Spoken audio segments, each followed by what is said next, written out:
Halo semua, kembali lagi bersama aku Devi. Selamat datang di Halloween.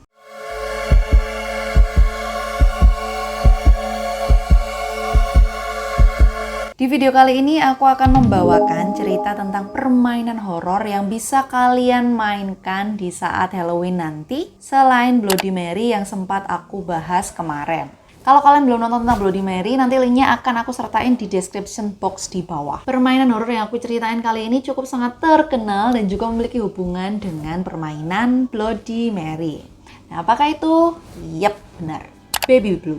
Beberapa orang mempercayai kalau permainan Baby Blue ini merupakan urban legend yang memiliki keterkaitan sangat erat dengan Bloody Mary. Istilahnya sama kayak di Indonesia tentang cerita hantu, kuntilanak, dan juga tuyul. Di mana beberapa daerah mempercayai kalau tuyul adalah sebenarnya anaknya si kuntilanak. Nah, sama kayak permainan ini. Diceritakan kalau sebenarnya Baby Blue adalah arwah seorang bayi dari sang Bloody Mary, si wanita yang bunuh diri karena merasa terhianati. Permainan Baby Blue ini sendiri juga dapat disebut sebagai ritual pemanggilan arwah bayi yang sangat-sangat jahat. Cuman berbeda dengan permainan Bloody Mary yang nantinya kalau kita memainkan permainan itu maka kita dapat mengetahui jodoh kita. Tetapi permainan Baby Blue ini lebih ke arah uji nyali. Jadi nggak ada yang akan kalian dapatin, hanya untuk menguji apakah kalian termasuk orang-orang pemberani yang dapat memanggil Baby Blue. Dan yang tentunya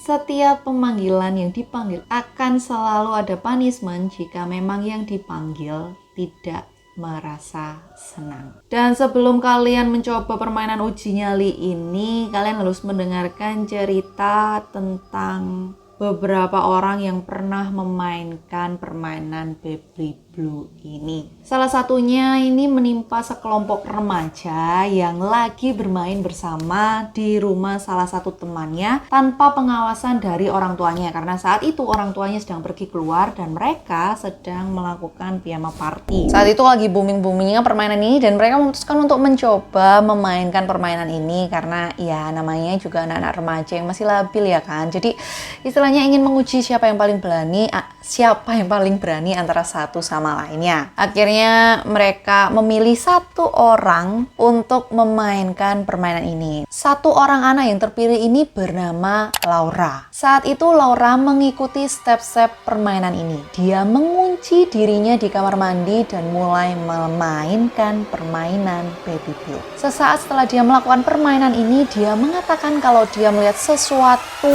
di cermin.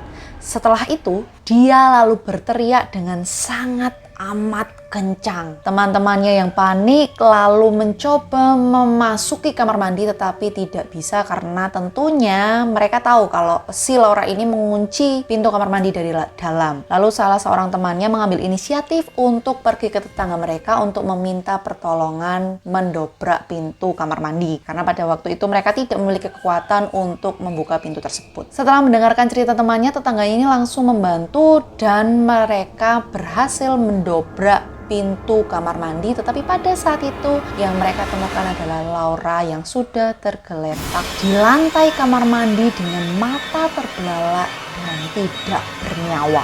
Selama beberapa saat tubuh Laura juga tidak dapat diangkat, seolah-olah tubuhnya telah terpaku ke lantai kamar mandi. Gimana setelah mendengarkan cerita ini? Masih mau lanjut untuk melakukan uji nyali dengan permainan ini? Kalau kalian masih mau penasaran, kalau mendengarkan aja boleh sih. Aku masih nyaranin untuk menonton video ini sampai akhir. Tapi kalau kalian mau main, ya silahkan untuk menanggung masing-masing apa aja yang nanti akan kalian terima ya. Aku akan menjelaskan stepnya yang harus kalian perhatikan untuk memainkan permainan ini. Pertama-tama kalian harus punya kamar mandi yang di dalamnya ada toilet dengan flush, kemudian dilengkapi dengan kaca dan pintu yang memiliki kunci yang masih berfungsi. Jadi bukan pintu yang abal-abal gitu, tapi kuncinya juga masih bisa dipakai. Yang kedua, kalian harus memastikan kalian akan melakukan uji nyali ini di malam hari. Jika pada tengah malam mungkin lebih bagus. Setelah kalian memiliki dua bekal ini, kalian bisa melanjutkan ke step-step selanjutnya. Yang pertama adalah kalian bisa mulai masuk ke dalam kamar mandi dan mengunci pintu kamar mandi. Kemudian mematikan lampu kamar mandi dan mulai menatap cermin. Setelah itu posisikan tangan kalian seolah-olah kalian sedang menggendong bayi seperti ini. Kemudian goyang-goyangkan lengan kalian seperti menimang bayi. Dan kalian mengatakan sebanyak 13 kali, yaitu baby blue, baby blue, baby blue. Ingat, sebanyak 13 kali. Nantinya jika step kalian benar, maka lengan kalian akan semakin terasa berat dan seolah-olah ada yang sedang mencakar lengan kalian. Ketika kalian merasakan hal itu, ketika kalian merasakan cakar yang ada di lengan kalian, segera jatuhkan sesuatu yang ada di lengan kalian ini tadi ke dalam toilet yang ada di flashnya, lalu kalian flush toilet tersebut dan tinggalkan kamar mandi itu. Lalu kalau kalian bisa keluar dengan selamat dari kamar mandi tanpa cedera satupun, maka kalian menang dan nyali kalian memang teruji sangat keren. Selain step-step yang aku sebutkan tadi, ada juga yang bilang bisa mengganti kata-kata baby blue sebanyak 13 kali dengan menuliskan kata-kata baby blue di cermin pada awal ketika memasuki kamar mandi. Yang tentunya kalian nggak boleh menggunakan bolpen, lipstick, ataupun sebagainya, tapi kalian bisa menggunakan embun yang kalian bisa dapetin entah dari nafas kalian ataupun dari air hangat, uapnya air hangat itu. Lalu kalian tulis pakai tangan kalian. Tetapi perlu diingat kalau kalian memang mau menulisnya pakai tangan tadi di cermin, ketika kalian sudah menjatuhkan beban yang ada di tangan kalian, kalian harus menyiram cermin kalian agar tulisan baby blue itu tadi hilang. Kalau enggak, maka kalian tentunya gagal dan akan terjadi sesuatu yang buruk ke depannya, dan kemungkinan kalian akan melihat bayangan wanita yang sangat menyeramkan di cermin. Dan kalian akan mendengarkan teriakan yang sangat-sangat nyaring seolah-olah ingin merobek gendang telinga kalian. Dan yang selanjutnya, maka akan ada kejadian-kejadian buruk yang akan menimpa kalian. Entah itu nanti setelah wanita itu berteriak, cermin akan tiba-tiba jatuh dan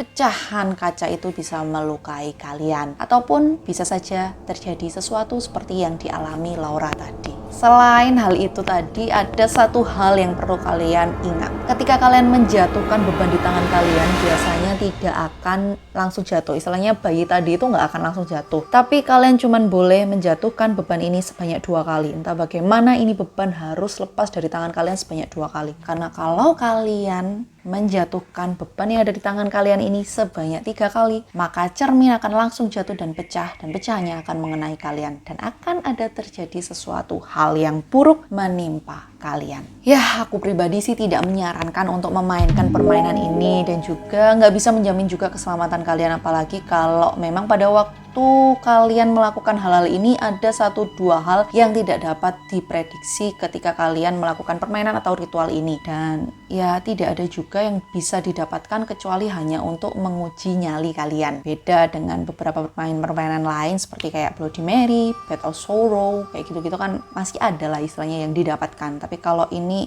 ya cuman untuk sebatas menguji nyali kalian. Tapi kalau kalian mau, ya monggo, nggak apa-apa, silakan, cus lah. Cuman aku tidak menyarankan ya, disclaimer, oke? Aku tidak pernah menyarankan. Dan yang perlu kalian ingat sekali lagi, yang kalian panggil untuk menguji nyali kalian ini bukan arwah hantu yang baik-baik, tetapi arwah yang jahat, yang tentunya kalian gak akan pernah tahu apa yang akan dia lakukan kepada kalian. Dan apa ya, kayaknya sering banget aku ngomong kayak ini, tapi apa yang dipanggil biasanya tidak akan pergi dengan tangan kosong. Ya, pasti akan ada yang diminta kayak gitu sih. Jadi ya, better prepare lah sebelum memang memutuskan untuk memainkan permainan ini. Kalau menurut kalian, worth it nggak sih untuk mencoba permainan ini? Dan apakah ada di antara kalian yang ingin mencobanya? Dan menurut kalian, apakah ada penjelasan yang lebih logis tentang permainan ini? Mungkin coba kalian komen di bawah. Ya, itulah tadi cerita tentang permainan Baby Blue yang khusus aku bawain untuk festival Halloween aku selama 1 bulan ini. Dan aku harap kalian bisa mengikuti semua video-video festival Halloween aku dari awal sampai akhir. Dan tentunya kalian bisa komen di bawah untuk setiap ide atau komentar-komentar menarik tentang festival Halloween aku. Dan juga kalau kalian suka video kali ini, jangan lupa klik like-nya, share ke teman-teman kalian, dan jangan lupa subscribe channel ini dan nyalain lonceng notifikasinya biar kalian nggak ketinggalan video-video menarik aku selanjutnya. Dan jangan lupa follow aku di Instagram di @deviamari13. Sampai jumpa, bye!